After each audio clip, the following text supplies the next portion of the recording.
નમસ્કાર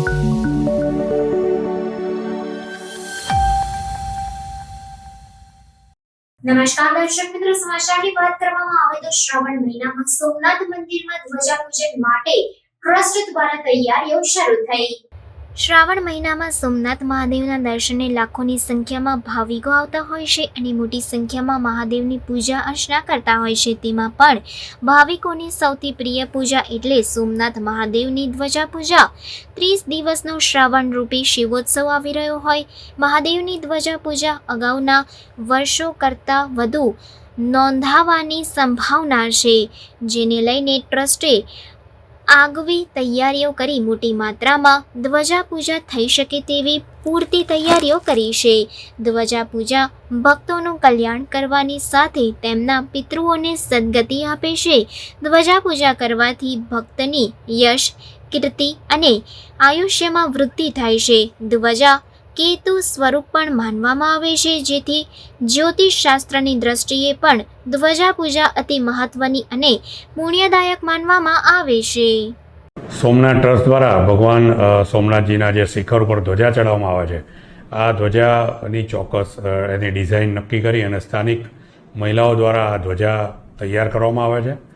તેમજ ખાસ કરીને શ્રાવણ માસમાં લોકો ધ્વજા પૂજા માટેનું વિશેષ મહત્ત્વ હોય અને દેશ વિદેશથી આવતા લોકો પણ આ ધ્વજા પૂજા કરાવતા હોય છે। ટ્રસ્ટ દ્વારા આ ધ્વજાની મંદિરમાં જ પૂજા કરાવી અને જ્યારે મોટા સમૂહ આવતા હોય ત્યારે એને વાજતા ગાજતે શોભાયાત્રા સ્વરૂપે પણ લોકો ભગવાન સોમનાથજીની ધ્વજા ચડાવતા હોય છે।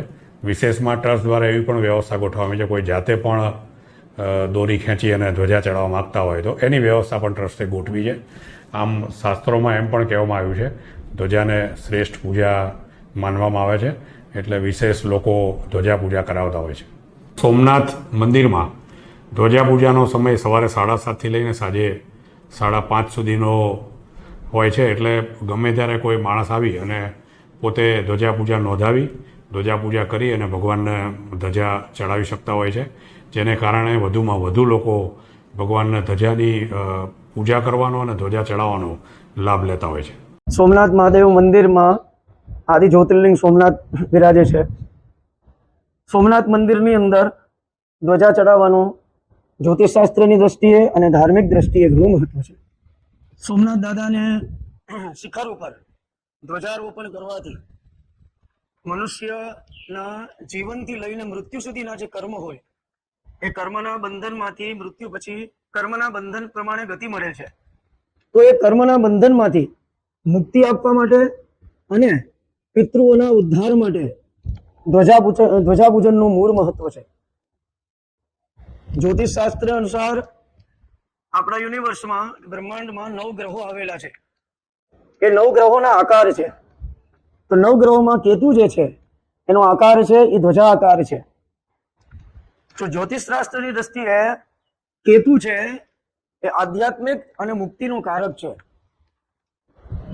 તો કેતુ ધ્વજા ચડાવવાથી જો જન્મકુંડલીમાં શનિ કેતુના શ્રાપિત યોગ થતા હોય કે કોઈ પણ શ્રાપિત યોગ થતા હોય તો એનાથી પણ મુક્તિ મળે છે। અને કેતુ ગ્રહ છે એ મુક્તિનો કારક હોવાથી જે વ્યક્તિના પિતૃઓને મુક્તિ નથી થતી એમ એ વ્યક્તિના પિતૃઓની પણ મુક્તિ થાય છે। અને બીજું, તમારી જે કોઈ પણ મનોકામના હોય, જેમ કે યશ, કીર્તિ, જન્મ, મૃત્યુ, જરા, વ્યાધિ, રોગ, પીડા, આ કોઈ પણ પ્રકારની મનોકામના હોય તો એ ધ્વજારોપણ કરવાથી બાધાઓમાંથી નિવૃત્ત થાય છે। તો ધ્વજારોપણનું આ મહત્વ છે। શ્રી સોમનાથ મંદિરની અંદર ધ્વજારોપણ કર્યા પહેલા એ ધ્વજાની વિધિસર ષોડશોપચારથી પૂજન કરવામાં આવે છે। ષોડશોપચારથી પૂજન કર્યા પછી ભગવાનના મુખ્ય શિખર ઉપર ધ્વજાનું રોપણ કરવામાં આવે છે। તો ધ્વજા ચડાવવાનું સોમનાથ મંદિરની અંદર આખા શ્રાવણ માસ દરમિયાન પણ ધ્વજા ચડાવવાનું ખૂબ મહત્વ છે।